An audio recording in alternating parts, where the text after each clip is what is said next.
नमस्कार दोस्तों, यह डिक्टेशन 170 शब्द प्रति मिनट की स्पीड से होगी। 5 सेकेंड वर्ड स्टार्ट करेंगे।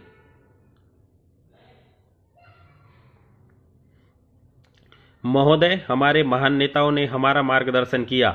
उनके त्याग और बलिदान के कारण, उनके लंबे वर्षों के काम के कारण भारत की शक्ति, भारत की जनता की शक्ति बढ़ी है। आज जब हम और आप यहाँ संग हैं तो हमें कुछ पीछे भी देखना है और कुछ आगे भी देखना है। हमारा देश एक शानदार देश है, लेकिन इसको अभी बहुत दूर जाना है। और अगर हम अपने नेताओं के दिखाए हुए रास्तों पर, अपने नियमों पर डटे रहेंगे, तभी हम इस रास्ते को मजबूती से और तेजी से पूरा कर सकते हैं। हमें इस बात से शर्म और दुख है कि बुद्ध, अकबर और गांधी की शानदार परंपराओं के देश में अभी भी हिंसा और दंगे हों। इतने बड़े देश में यह स्वाभाविक है कि अलग अलग गुटों में मतभेद हो, लेकिन ये सब बातें बैठकर बातचीत से ठीक हो सकती हैं।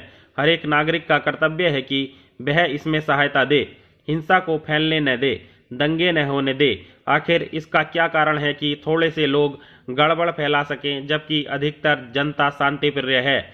इसी तरह हमारे अल्पसंख्यक, हमारे हरिजन और दूसरे वर्गों के लोगों पर अत्याचार हुए हैं, जाने गई हैं, देश के साधन नष्ट हुए हैं और इन सब के साथ देश की शक्ति भी कम हुई है। ये बुरी चीज़ें हैं, लेकिन कुछ ऐसी छोटी बातें भी होती हैं, जैसे आपस में संदेह फैलाना, जो अंदर ही अंदर समाज में घुन जैसा काटने लगता है और नष्ट करता है अंदर से। इन सब से देश कमज़ोर होता है। आज हम सबको निर्णय करना है कि ऐसी बातों को हम मानेंगे नहीं। इसमें सरकार का कर्तव्य जरूर है, लेकिन उतना ही कर्तव्य राजनीतिक दलों का है, सामाजिक संस्थाओं का है और हमारे भारत के जो नागरिक हैं उनका है। इन्हीं बातों पर विचार करने के लिए राष्ट्रीय एकता परिषद का गठन हुआ और उसमें निर्णय लिए गए, जिन पर ठोस कदम उठाए जा रहे हैं। और हमें आशा है कि इस संगठन के द्वारा हम शांति की एक नई भावना सारे देश में फैला सकेंगे। शांति देश के विकास की नींव है। हमने पिछले वर्षों में देश की इस नींव को पक्का किया है। हम धीरे धीरे अपने पैरों पर खड़े हो रहे हैं। सदियों का पिछड़ा हुआ गरीब देश धीरे धीरे अपना रास्ता ढूंढ रहा है, धीरे धीरे अपने पर भरोसा करना सीख रहा है। इस बार बहुत अच्छी फसल हुई है, लेकिन साथ ही देश के कुछ हिस्सों में अभी भी सूखा पड़ रहा है। कुछ हिस्सों में भयानक बाढ़ आई है। जिन्होंने इसके कारण कष्ट उठाया है, उनके साथ हमारी सहानुभूति है और हम पूरी कोशिश कर रहे हैं कि उनकी किस तरह से सहायता हो। जो अच्छी फसलें हुई हैं वह कोई जादू के कारण नहीं हुई और न ही केवल इस कारण से कि वर्षा अच्छी हुई थी। महोदय, अच्छी फसल इसलिए हुई कि एक कार्यक्रम बना, घनी खेती का और दूसरे साधन हमारे किसान भाइयों को मिले। उन्होंने उन साधनों का, अच्छे बीजों का और दूसरे सभी साधनों का अच्छा उपयोग किया, जिससे हमारी पैदावार बढ़ी। ये एक प्रकार की क्रांति है। इस क्रांति से हमारी नींव और मजबूत बनेगी और उस नींव पर हम आगे बढ़ सकेंगे। अपने उद्योग और दूसरे काम भी और तेजी से आगे बढ़ा सकेंगे। लेकिन इसके साथ साथ कुछ अन्य समस्याएं भी बढ़ीं। मुझे मालूम है कि इन साधनों का उपयोग केवल वे किसान कर सके हैं जिनके पास सिंचाई का प्रबंध पहले से था, और हमें खुशी है कि उनकी आमदनी बढ़ी, उत्पादन बढ़ा, जिससे हमें बाहर से अनाज कम मंगाना पड़ा। लेकिन साथ ही साथ वे किसान जिनकी संख्या देश में अधिक है, जिनके पास सिंचाई के साधन उपलब्ध नहीं है, इन साधनों का उपयोग नहीं कर सके, इनका लाभ उनको नहीं पहुंच सका। इसलिए इन दोनों सिंचाई वाले और सूखी खेती वाले किसानों के बीच का जो अंतर बढ़ा है, इसको हमें देखना है। और इस संबंध में हमको पूरी कोशिश करनी चाहिए कि जो सूखी खेती वाले हैं, कैसे उनके पास शीघ्र से शीघ्र सिंचाई और दूसरे साधन पहुंच सके, जिससे वे भी उत्पादन बढ़ा सकें। देश को मजबूत बनाने में, देश को अनाज देने में, काम में वे भी भाग ले सकें और पूरे जीवन को वह इस तरह से सुधार सकें। खेती के उत्पादन पर हमारे उद्योग भी काफ़ी निर्भर हैं। खेती का उत्पादन अच्छा होने का थोड़ा प्रभाव हमारे उद्योगों पर भी आया है और हमें आशा है कि हम उस दिशा में भी आगे बढ़ेंगे। पिछले वर्ष मैंने आपसे कहा था, अंधेरी रात के बाद प्रभात अवश्य आता है, और ऐसा ही हुआ। अंधेरे में से अब हम निकल रहे हैं।